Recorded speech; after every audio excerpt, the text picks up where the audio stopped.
là ăn trên mai một con thấy mà bên mai kì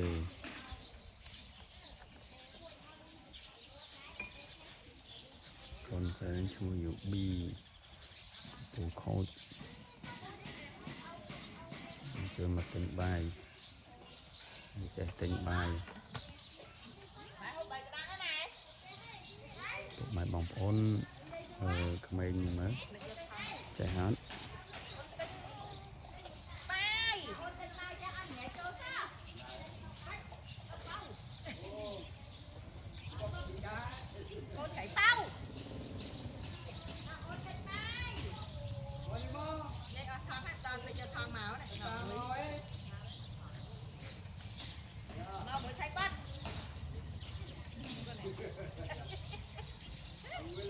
hay lời dây á